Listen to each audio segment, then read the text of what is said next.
Do things ever really end?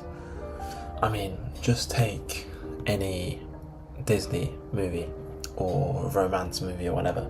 Everything always ends in a happy ever after. Yet, in our own lives, does that ever really happen? I mean, for example, when you end a relationship, when you're no longer romantic partners, you become ex-partners. And that's a whole new thing within itself that you have to navigate. I think it's very easy to forget this because we like defined beginning and endings. This is why everyone loves sports so much, because there is a guaranteed winner and there's a guaranteed loser. But even in sports, this doesn't always play out, because every time a fighter loses against another one, they want a rematch. They want to play again, and we like that as well. Because, I don't know, comeback stories, and we always cheer for the underdog and whatever. There's also nowhere more important than international relations for this. I mean, just think of how when Germany lost World War One, the reparations and the harshness of the Treaty of Versailles that they were given, you could argue that set the trend for World War Two, because it was so harsh. The people of Germany resented them so much. That's what led someone like Hitler to be able to come to power.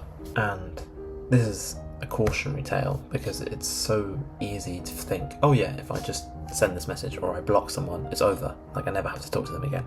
And I hope, for your sake, that that's true.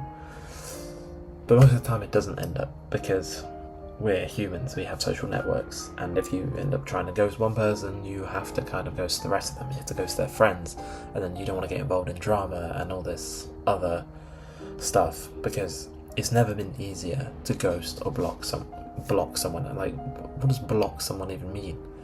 Like 50 years ago, before we had the internet, like, you never see someone again. You can't just click a button and all of a sudden they're out of your life. Like, you'd have to physically move away, or you'd have to just deal with the fact that they're there. And maybe that helps people grow, because being able to block people kind of creates a culture of avoidance, where we don't actually deal with our own feelings, we just block and move on. And that can be useful, especially if you ruminate a lot, but it's also kind of dangerous.